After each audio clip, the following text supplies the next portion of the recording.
Di video ini kita akan mempelajari ampemeter dan voltmeter, di mana ampemeter itu adalah alat untuk mengukur arus listrik dan voltmeter itu adalah alat untuk mengukur tegangan listrik. Ya. Nah, misalkan kita memiliki suatu rangkaian seperti berikut, di mana ini adalah sumber tegangan, lalu kita akan rangkaikan dua buah hambatan secara seri, lalu kita akan rangkaikan sebuah hambatan secara paralel. Nah, mari kita namakan, misalkan ini adalah R1, ini adalah R2, ini adalah R3, di mana ini adalah V. Nah, sekarang bagaimanakah cara kita mengukur besar arus yang melewati hambatan pertama? Ya, mari kita ukur I1. Nah, untuk mengukur arus, kita akan menggunakan ampemeter. Nah, sekarang bagaimanakah cara kita merangkai ampemeter tersebut untuk mengukur I1? Nah, kita ketahui bahwa arus yang melewati hambatan pertama itu akan sama dengan arus yang melewati kabel berwarna kuning ini ya. Di mana kabel yang berwarna kuning ini akan memiliki arus yang sama ya, karena tidak bercabang. Nah, maka cara untuk mengukur arus yang melewati R1, kita hanya perlu putuskan kabelnya, lalu kita akan hubungkan dengan ampemeter. Nah, maka ampemeter ini akan terbaca I1. Ya. Jadi, cara untuk menggunakan ampemeter itu adalah kita akan hubungkan secara seri pada komponen tersebut. Nah, misalkan kita perlu mencari arus yang dihasilkan oleh sumber tegangan. Nah, maka kita ketahui bahwa arus yang dihasilkan oleh sumber tegangan itu akan sama pada atau sepanjang kabel yang berwarna merah ini. Ya. Sebelum terdapat percabangan, maka arusnya itu adalah sama. Ya, sebelum terdapat percabangan, maka arusnya tidak sama. Nah, maka cara untuk mengukur arus yang dihasilkan oleh sumber tegangan adalah kita perlu putuskan kabelnya dan kita hubungkan dengan ampemeter, ataupun kita putuskan kabel di sini dan kita hubungkan dengan ampemeter, di mana keduanya akan terbaca angka yang sama, di mana itu adalah I. Ya.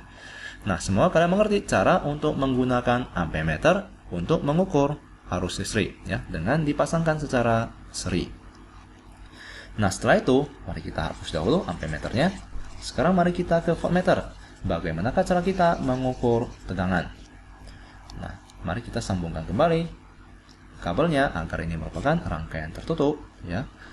Lalu, misalkan kita perlu mencari tegangan pada ujung-ujung hambatan ketiga. Nah, di mana kita perlu mencari beda potensial di antara kedua buah ujung di sini. Maka kita akan rangkaikan voltmeter secara paralel. Ya, kita akan rangkaikan secara paralel. Jadi voltmeter itu akan kita rangkaikan secara paralel. Ya. Nah, contoh lainnya lagi adalah bagaimanakah cara kita mengukur sumber tegangan, ya, besar tegangan yang dihasilkan oleh sumber tegangan. Nah, caranya adalah demikian, di mana tegangan pada yang berpotensial negatif ini akan sama pada seluruh kabel yang saya warnakan dengan biru ini. Ya. Sebelum bertemu dengan yang namanya hambatan, tegangannya itu akan sama. Ya, jadi akan sama. Dimana untuk yang berpotensial tinggi ini, sebelum bertemu dengan hambatan, tegangannya adalah sama. Jadi cara untuk mengukur tegangan yang dihasilkan oleh sumber tegangan adalah kita hanya perlu rangkaikan voltmeter tersebut secara paralel yang kita hubungkan dengan kedua buah kabel tersebut. Yang satu kita akan hubungkan dengan kabel yang berwarna kuning, yang satunya lagi kita akan hubungkan dengan kabel yang berwarna biru ya. Jadi kita dapat hubungkan secara demikian ataupun kita dapat hubungkan dengan demikian ya. Kita dapat hubungkan voltmeter dengan demikian. Di mana kalian akan mendapatkan hasil yang sama, di mana itu adalah tegangan yang dihasilkan oleh sumber tegangan. Ya, itu adalah cara untuk menggunakan voltmeter, di mana kita akan mengukur tegangan, ya, beda potensial listrik. Nah, sekarang ampemeter dan voltmeter memiliki beberapa komponen, di mana komponen yang pertama itu disebut sebagai galvanometer. Nah, di mana galvanometer itu adalah sebagai berikut, di mana akan terdapat skala yang kita baca, ya. Lalu akan terdapat jarum yang akan menunjukkan pada skala, lalu akan dihubungkan pada kumparan, di mana kumparan tersebut akan terdapat dua buah kabel. Nah, ini yang akan dialirkan dengan arus ya pada komponen, yaitu kedua buah kabel ini. Ya, kedua buah kabel yang akan kita hubungkan ke rangkaian listrik. Nah, lalu akan terdapat dua buah magnet. Ya, di mana ini adalah utara, ini adalah selatan. Nah, maka ini yang disebut sebagai galvanometer. Jadi pada saat dialirin arus, ya, kumparan tersebut akan bersifat elektromagnetik, ya, akan bersifat magnet. Jadi di sini jarumnya akan bergerak, ya. Pada saat dialirkan arus, maka jarumnya akan bergerak, ya, karena ini kumparannya akan berubah menjadi elektromagnetik, ya, atau akan menghasilkan elektromagnetik, di mana akan bersifat magnet, ya, akan saling tarik menarik dengan magnetik ataupun saling tolak menolak. Nah, maka jarumnya akan menunjukkan suatu skala, ya, tergantung dengan arus yang melewati kumparan tersebut, ya. Semakin besar arus yang melewati kumparan tersebut, maka jarumnya akan semakin menunjuk ke semakin kanan, ya, ke skala penuh. Misalkan ini adalah arus dengan skala penuh dan sebagainya. Ya, itu yang dimaksud dengan galvanometer. Lalu komponen lainnya itu adalah resistor shunt, ya, resistor shunt, di mana ini berfungsi sebagai hambatan. Ya, berfungsi sebagai hambatan. Nah, maka ampemeter itu akan berbentuk seperti berikut, ya. Jika kita gambarkan dalam sketsa skematik, itu akan sebagai berikut, di mana ini kumparannya akan merupakan hambatan, ya, di mana itu adalah hambatan kumparan RC, ya, di mana ini adalah kependekan dari coil, ya, yaitu kumparan, hambatan kumparan. Lalu akan dihubungkan dengan galvanometer, di mana ini adalah jarum, ya. Jarum pada saat dialirkan arus, maka kumparan tersebut akan menghasilkan elektromagnetik dan akan menunjukkan ke suatu bilangan. Lalu akan dihubungkan dengan hambatan shunt, dapat dihubungkan secara paralel ataupun secara seri, ya, tergantung dengan penggunaan dari ampemeter dan voltmeter kita, ya, dapat dihubungkan secara paralel ataupun seri.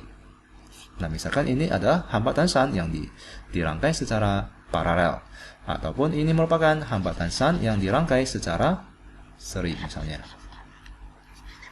Jadi dapat berupa satu atau lebih hambatan shunt atau resistor shunt, ya. Nah, agar kalian lebih mengerti, mari kita ke contoh soal. Di mana di sini dikatakan bahwa sebuah galvanometer memiliki arus skala penuh 0,1 mA. Yang artinya adalah di sini adalah hambatan kumparan, di mana hambatan kumparan adalah 50 ohm. Lalu akan dihubungkan dengan galvanometer.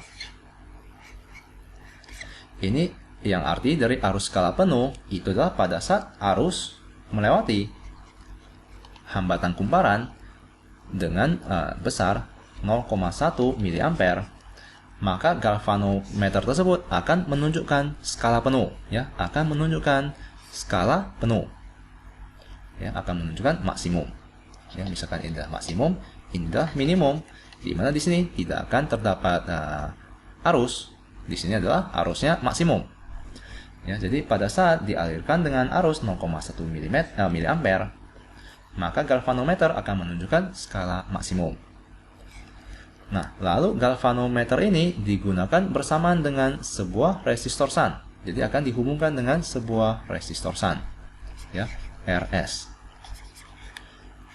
Nah, lalu untuk mendesain sebuah ampemeter yang memiliki simpangan skala penuh untuk kuat arus 80 mA. Jadi ampemeter ini akan digunakan untuk mengukur arus yang kuat maksimumnya itu adalah 80 mA. Jadi pada saat kita gunakan ampemeter tersebut untuk mengukur arus yang kuat arusnya adalah 80 mA, maka ampemeter tersebut akan menunjukkan skala maksimum, di mana skala maksimum itu akan menunjukkan 80 mA. Ini adalah skala pada ampemeter, ya, skala pada ampemeter. Di mana skala pada galvanometer itu adalah pada saat arusnya yang melewati hambatan kumparan itu adalah 0,1 mA, skalanya telah menunjukkan maksimum, di mana di sini minimumnya tentu saja adalah 0 ampere ya, adalah 0 ampere. Di sini juga merupakan 0 ampere. Nah, sekarang bagaimanakah cara kita rangkaikan resistor SHUNT tersebut agar galvanometer kita dapat berfungsi sebagai ampemeter di mana skala maksimumnya adalah 80 mA. Nah, caranya adalah dengan demikian, di mana arus yang masuk agar kita dapat mendistribusikan arusnya hanya 0,1 mA yang melewati hambatan kumparan, maka kita perlu mendistribusikan arusnya. Ya, kita perlu membuat cabang. Ya, di mana kita ketahui bahwa hukum Kirchhoff pertama itu adalah arus yang masuk itu sama dengan arus yang keluar. Nah, maka arus yang masuk itu adalah 80 mA, lalu kita hanya perlu 0,1 mA agar galvanometer menunjukkan skala maksimum. Nah, maka artinya adalah sisanya 79,9 mA itu akan didistribusikan ke cabang yang lain. Ya, arusnya akan didistribusikan ke cabang yang lain. Di mana di sini kita akan pasangkan resistor SHUNT. Ya, kita akan pasangkan resistor SHUNT.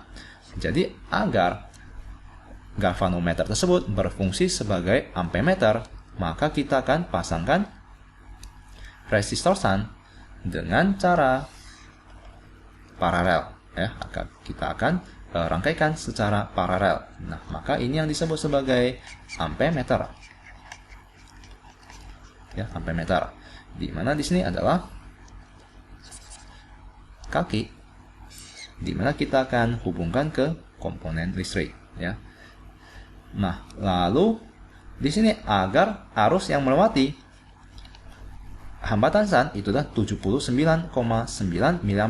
Maka berapakah hambatan yang kita perlukan untuk dipasangkan di sini? Nah, maka caranya adalah dengan demikian. Tentu saja kita perlu mencari beda potensial di antara kedua titik di sini. Di mana di sini misalkan ada titik A, di sini ada titik B.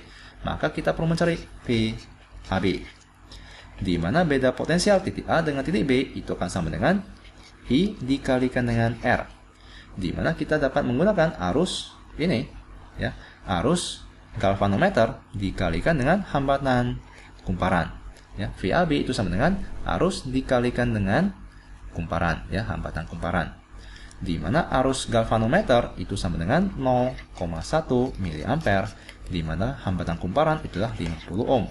Di mana beda potensial titik A dengan titik B itu adalah 5 mV, ya, 5 mV. Nah, setelah kita mengetahui beda potensial antara titik A dengan titik B, maka kita telah dapat mengetahui hambatan SHUNT yang perlu kita gunakan agar 79,9 mA melewati hambatan SHUNT tersebut. Nah, maka VAB itu akan sama dengan arus yang melewati hambatan SHUNT dikalikan dengan arus atau hambatan SHUNT, ya, dikalikan dengan hambatan SHUNT, di mana tegangannya itu adalah 5 mV. Arus yang melewati hambatan SHUNT itu adalah 79,9 mA dikalikan dengan hambatan SHUNT itu adalah RS. Nah, maka RS itu akan sama dengan 5 mV dibagikan dengan 79,9 mA. Jadi mili dengan mili dapat kita coret. 5 dibagikan dengan 79,9 itu akan sama dengan, mari kita gunakan kalkulator, ya, untuk menghitungnya. Di mana itu sama dengan 5 dibagikan dengan 79,9 yaitu 0,0625 ohm. Jadi ini adalah hambatan SHUNT yang akan kita pasangkan secara paralel, di mana itu akan sama dengan 0,0625 ohm. Ya, 0,0625 ohm. Ya, semoga kalian mengerti dan sampai jumpa di video selanjutnya.